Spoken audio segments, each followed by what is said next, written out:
पढ़िए वामन अवतार की पौराणिक कथा। भाद्रपद मास के शुक्ल पक्ष की द्वादशी तिथि को वामन द्वादशी या वामन जयंती के रूप में मनाया जाता है। प्राचीन धर्मग्रंथों के अनुसार इसी शुभ तिथि को श्री विष्णु के अन्य रूप भगवान वामन का अवतार हुआ था। धार्मिक पुराणों तथा मान्यताओं के अनुसार भक्तों को इस दिन व्रत उपवास करके भगवान वामन की स्वर्ण प्रतिमा बनवाकर पंचोपचार सहित पूजा करनी चाहिए। ऐसा माना जाता है कि जो भक्ति श्रद्धा भक्तिपूर्वक इस दिन भगवान वामन की पूजा करते हैं, उनके सभी कष्ट दूर होते हैं। पढ़िए वामन अवतार की पौराणिक कथा। पौराणिक पुराणों में लिखा है कि देव माता अदिति ने विष्णु जी की तपस्या की। उनकी तपस्या से प्रसन्न होकर विष्णु ने उन्हें वरदान दिया कि वे अदिति के पुत्र के रूप में जन्म लेकर देवताओं को राजा बलि के भय से मुक्त करेंगे। वामन अवतार की प्रामाणिक कथा। एक बार दैत्यराज बलि ने इंद्र को परास्त कर स्वर्ग पर अधिकार कर लिया। पराजित इंद्र की दयनीय स्थिति को देखकर उनकी मां अदिति बहुत दुखी हुई। उन्होंने अपने पुत्र के उद्धार के लिए विष्णु की आराधना की।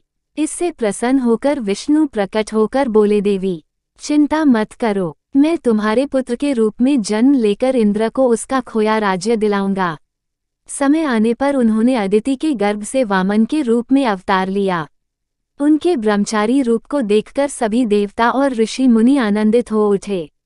एक दिन उन्हें पता चला कि राजा बलि स्वर्ग पर स्थायी अधिकार जमाने के लिए अश्वमेध यज्ञ करा रहा है। ये जानकर वामन वहां पहुंचे। उनके तेज से यज्ञशाला प्रकाशित हो उठी।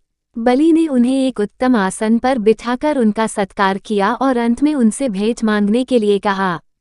इस पर वामन चुप रहे, लेकिन जब बलि उनके पीछे पड़ गया तो उन्होंने अपने कदमों के बराबर 3 पग भूमि भेंट में मांगी। बलि ने उनसे और अधिक मांगने का आग्रह किया, लेकिन वामन अपनी बात पर अड़े रहे। इस पर बलि ने हाथ में जल लेकर 3 पग भूमि देने का संकल्प ले लिया। संकल्प पूरा होते ही वामन का आकार बढ़ने लगा और वे वामन से विराट हो गए। उन्होंने एक पग से पृथ्वी और दूसरे से स्वर्ग को नाप लिया। तीसरे पग के लिए बलि ने अपना मस्तक आगे कर दिया। वह बोला, प्रभु, संपत्ति का स्वामी संपत्ति से बड़ा होता है। तीसरा पग मेरे मस्तक पर रख दें। सब कुछ गंवा चुके बलि को अपने वचन से न फिरते देख वामन प्रसन्न हो गए। उन्होंने ऐसा ही किया और बाद में उसे पाताल का अधिपति बना दिया और देवताओं को उनके भय से मुक्ति दिलाई।